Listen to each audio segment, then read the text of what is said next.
House Majority Whip Tom Emmer joins us now. He knows how the tally is going. It looks like y'all solved SALT. Will we have those Freedom Caucus members vote for the bills, Congressman? Hey, morning, Lawrence. Good morning. Yes, we are going to pass this bill this morning. Against all odds, everybody's told us we could not do this from the beginning. Every single time they have underestimated us. We're going to do it again today. We got both ends of the conference understanding that this is enacting the agenda that Donald Trump was elected to bring to life. And that's why 77 million people elected Donald Trump. We are putting his campaign promises into law. You know, there's a lot of people that doubt the former president, now current president, but they doubted Mike Johnson as well. And somehow he always finds the votes. Do you have the votes now? Look, Lawrence, we all have a job to do in this place. Mike's done a great job. Our job is to make sure that our members are well versed on what's actually in the bill and what it means to the American public. You've seen this movie before where we've got members who initially are like, I'm never voting for this, and they're public. And we get to the end, and like you say, it always happens. We manage to get the votes we need, and we're going to do the same thing this morning. So y'all put everything in this bill. What are the top selling points on why this needs to be passed? The $4.5 trillion tax increase that we're avoiding next January. Every single family in this country.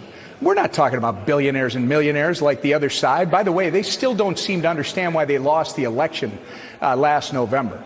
The American public is sick and tired of partisan rhetoric and bantering back and forth. They want results. This bill is going to make sure that families don't have the biggest tax increase in the history of our country. I think it's like $2,000 for the average family that they're going to be paying more in taxes, and that's just on their return. It doesn't even include all the other taxes that we all deal with every day. So one, it's making sure that we continue tax policy. Continue the tax policy that's been in law for the last 7 years and make it permanent. Two, it's the greatest border security bill in a generation. And you've got all kinds of other wins in there. It's got permitting reforms that will unleash American energy. The list goes on and on, Lawrence. This is Donald Trump's agenda.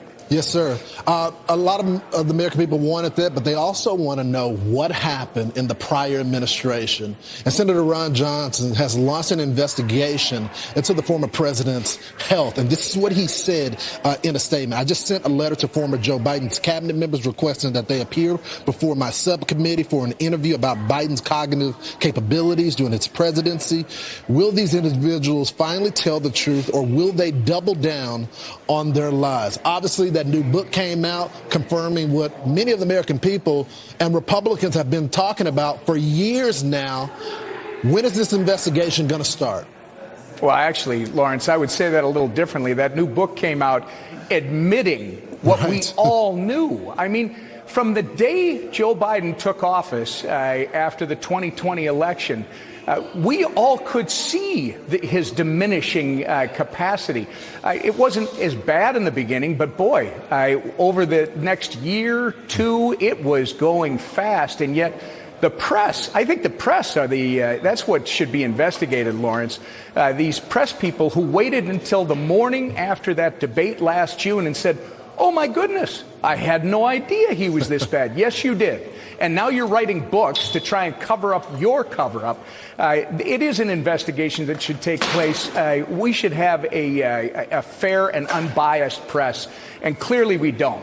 Their whole goal was to try and cover up all the lost capacity that Joe Biden was experiencing on a daily basis. And really, right now, we should investigate that, but we should all be praying for him. His health, clearly, they've let him go.